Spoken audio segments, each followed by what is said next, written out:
Olá, quinto ano. Vamos para mais uma aula de História. O tema da nossa aula de hoje é heranças indígenas. Vamos dar início. A vida dos indígenas está baseada na sua necessidade vital de interação com a natureza e o respeito que existe nessa relação, certo? O índio, ele necessita da natureza para sobreviver, ele retira da natureza tudo que ele precisa para a sua sobrevivência, mas ele respeita a natureza. Tem um grande respeito pela natureza, certo? Existe um equilíbrio. Existem os recursos na natureza, os recursos naturais, mas existe um equilíbrio. O índio, ele explora a natureza, mas com equilíbrio, certo? Sem destruí-la totalmente, ok?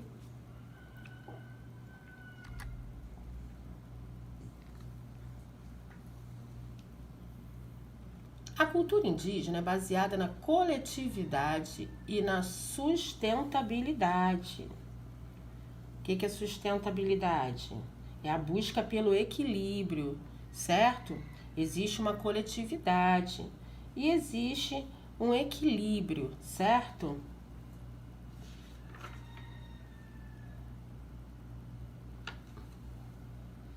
Durante muito tempo, houve a valorização da cultura do europeu, em detrimento da cultura dos grupos minoritários, como os indígenas e os africanos. Há algum tempo, uma lei obrigou as escolas a retomarem os ensinamentos das culturas desses grupos minoritários, especificamente os indígenas e os africanos. Então, com isso, pesquisas foram e estão sendo realizadas, materiais têm sido publicados e muitas contribuições da cultura desses povos têm sido divulgadas, certo? Para entendermos um pouco da herança dos indígenas para a formação cultural brasileira, é preciso compreender que toda essa cultura está baseada, como já disse, na coletividade e na sustentabilidade.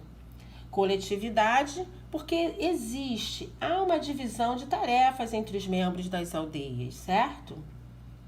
Atividades como caçar, pescar, construir ocas, derrubar árvores, cuidar do fogo, decidir sobre guerra ou paz, são atribuições dos homens. As mulheres, elas são responsáveis por semear, modelar, tecer, plantar, coletar, preparar os alimentos, cuidar das crianças, certo? Crianças e idosos também têm suas tarefas, têm seu papel definido, como confeccionar utensílios e materiais, tecer artefatos em palha e cerâmica, ok? Então, a cultura indígena é baseada na coletividade e na sustentabilidade. Como a colheita é algo precioso para a sobrevivência do grupo, todo e cada integrante participa dela, então todos participam da colheita, certo? Do modo de vida indígena, herdamos inúmeras contribuições na culinária, instrumentos e utensílios, a música e a dança, certo? Na culinária, podemos citar exemplos como a tapioca, o beiju, a pipoca, a moqueca, certo? Em nossa cozinha, as técnicas de cocção estão presentes, principalmente no preparo de alimentos, que são tampados e cozidos em fogo baixo.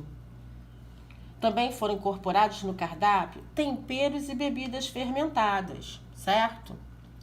Dos instrumentos e utensílios, herdamos cestos, peneiras, redes, abanos feitos com fibras nativas e cordas, potes, vasos, urnas funerárias e panelas feitas de barro.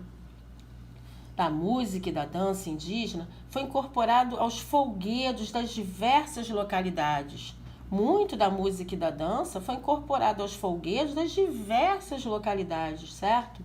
Atualmente, não é difícil encontrar instrumentos tipicamente indígenas incorporados às festividades, inúmeras danças sendo praticadas, como cateretê, em Minas Gerais, São Paulo e Goiás, onde ela é conhecida como catira, caiapós, em Minas Gerais, Mato Grosso e Pará, cururu ao longo de todo o litoral, jacundá, no Pará e no Amazonas, gato, no sul do Brasil, pifano,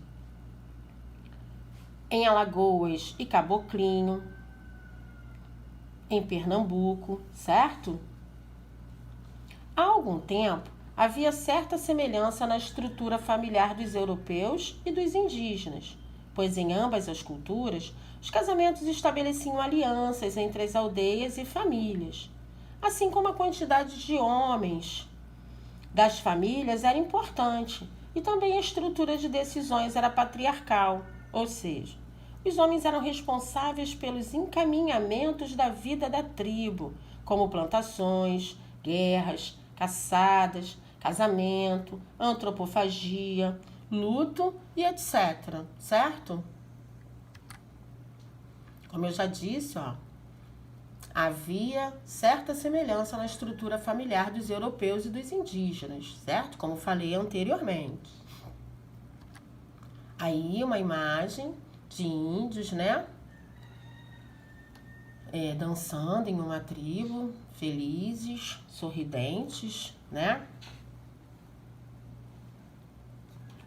Mesmo depois, crianças, dos povos indígenas terem passado pelo processo de conquista e extermínio, eles nos deixaram diversas práticas, certo? Presentes em nossa sociedade, como por exemplo, no folclore também, né?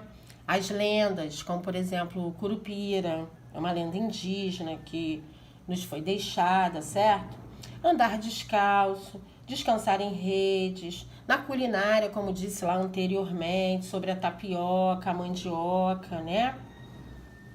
E os derivados da mandioca, se alimentar com peixes, pratos derivados da caça, como o pato ao tucupi, comer frutas, como por exemplo o açaí e o caju.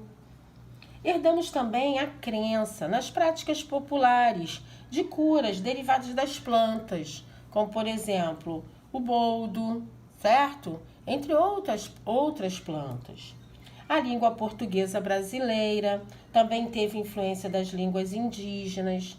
Palavras como abacaxi, mandioca, tatu, nomes próprios como Ibirapuera, que é o nome de um parque em São Paulo, que significa lugar que já foi mato. Ibirapuera é o nome indígena. Os povos indígenas deixaram para a sociedade brasileira uma diversidade cultural que foi importante para a formação da população brasileira.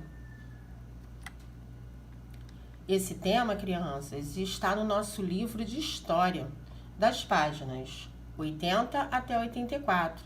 Realizem os exercícios das páginas 82, 83 e 84. Ok? Muito obrigada, crianças. Fiquem com Deus e até a próxima aula. Beijos!